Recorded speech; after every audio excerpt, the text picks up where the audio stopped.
What's up guys, welcome back to Poppy Breakdowns. Today we're going to be breaking down a Taylor Swift type beat that I made in the style of her new album, and more specifically the song The Fate of Ophelia, which is her flagship song this album. Hopefully by watching this video till the end, you'll get an understanding of every component needed to build a beat or production, whatever you want to call it, in the style of this song. So make sure you stick around to the end because I'm going to try and give as many pointers throughout as I can.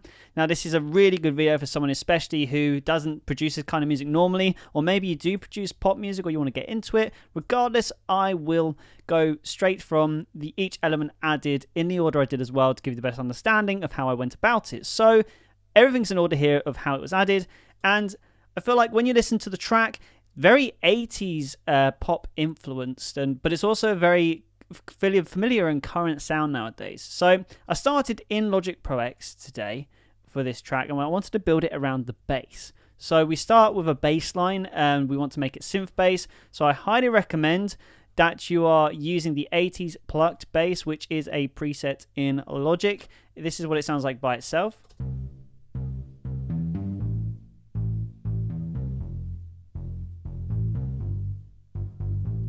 And you want it to be basically sounding like that, and a very kind of like bouncy moving bass line as you hear in the Fate of Ophelia song.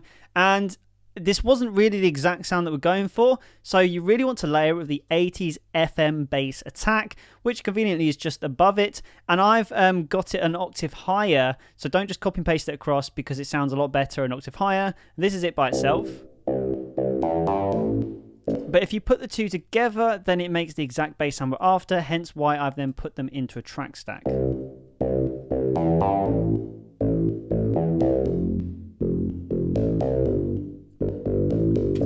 Then all we've done for a bit of mixing is I've added a lot of high ends so we get that real nice crisp sound from the synth bass, and on top of that I've just added a reverb where I've literally just put it into a room 0.83 seconds, very small room with a pretty strong 60% mix, just to give it that really nice sort of like room boxy 80s sound, which complements really well. Next we're moving on to our classical electric piano, bog standard out the tin, probably a lot of people's default software instrument that loads when you load Logic, and we're just playing in the chords which matches the bass line.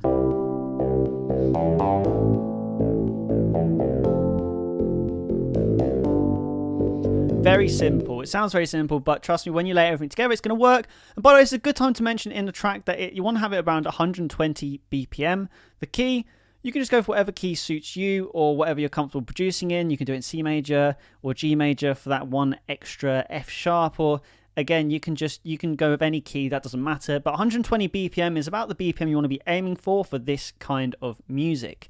Next, we're going to focus on the drums. So the drums, very simple, very kind of like disco kind of like pattern that we've got going on here, especially the sound of the instruments as well. So what I've actually done is I've gone into splice for the drums, but the individual sounds, this is what this kind of sound you want to be going for. So this is the kick I've gone for. A lot of good punchy low end, but also a nice crisp high end to it. So that's the kind of kick that you want to be looking for. Next, I've added in a snare drum. Again, very crisp, very clean, very almost like electronic sounding at the same time. So we just got our 4 on the floor here. And you just want to add a simple hi-hat groove like this one here. And a little trick which, fortunately, this splice sample had sorted for me, but if you're putting the hi-hats yourself in, always put emphasis on the hi-hat, which is with the snare. It really complements the snare really well and adds that really nice sort of like crisp, like dun-dun-ba, dun-dun-dun-ba. So it creates a nice bounce in the drums. So really try and emphasize the second, so dun-dun-ba, dun-dun-ba. It just really helps with the bounce. Okay, so next, what we got so far is a pretty like safe skeleton for the track. And now we want to move on to really filling out the track. So we're going to do this with pads. Now there's 3 different pads here, sorry, not 4. 3 pads that I've added to kind of cover the lows and the highs, but also the warmth and also the brightness, every end of the spectrum. So we're starting with the low end, and I've used the 70s classic synth bass. This is something that you can find in Alchemy and it's a very good go-to for me in any kind of track like this, especially 80s, even though it ironically says 70s classic synth bass. It sounds like this. And that's just playing the root note, but it covers the low end, and then I've added a chord to this as well with the intensity and mix at 100%, but the rate down at 0.033. This basically pushes the synth bass out to the side of the mix. Next, we're adding the Berlin Experience, which is playing the same chords that our electric piano from earlier was.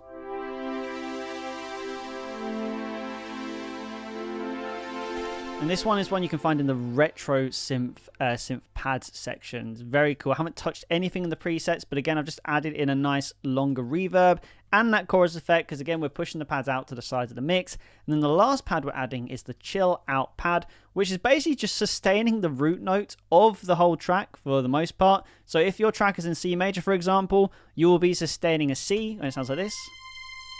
Just helps create a nice atmosphere to the track. And I just went up an octave there just to spice it up. Same controls, but all together, you get a really nice full sounding pad. So all of a sudden, when you put it back into what we have so far, you will see that it's really coming along.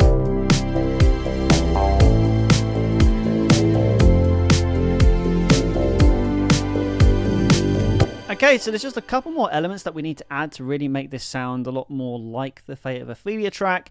The first one is guitar. Now, I've recorded some guitar in myself for this one today. We've used the amazing Tweeted and the Brit and Clean, which are both amp preset in Logic. This will make it a lot easier for you Logic users for recreating this. And this is basically what this first guitar sounds like.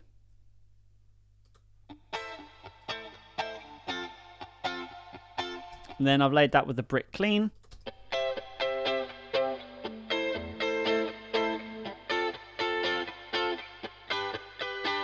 Not the best guitar playing, but luckily it gets masked off in the overall production.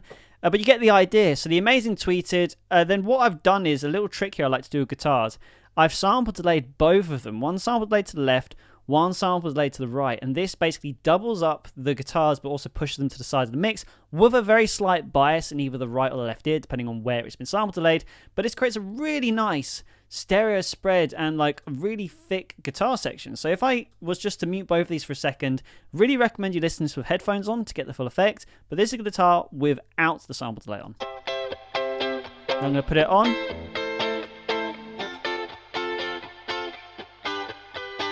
Notice how the guitars are pushed to the sides of the mix, but they also get a little bit more louder and a thicker sounding, which really complements them in the track well, so they don't get lost, and they're really adding that sort of rhythmic section that we really want, that rhythm to help the track bounce. So when you add the guitars into what we've got so far, it sounds like this.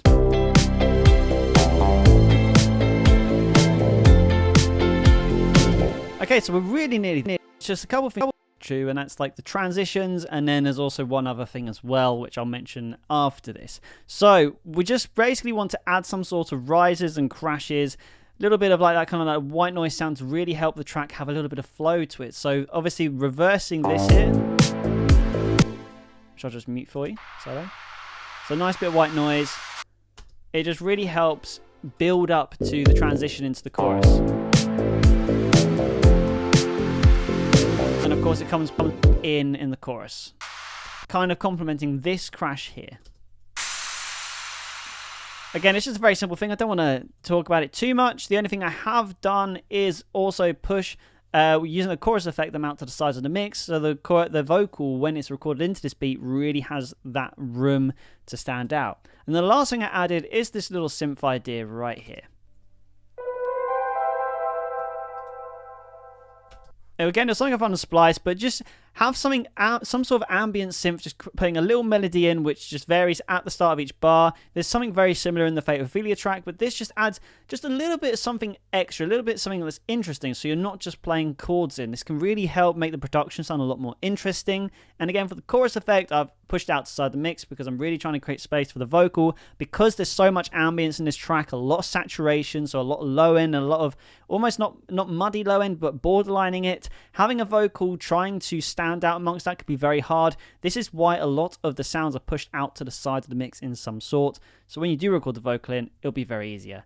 But when you put that all together, guys, you get the finished beat, which sounds like this.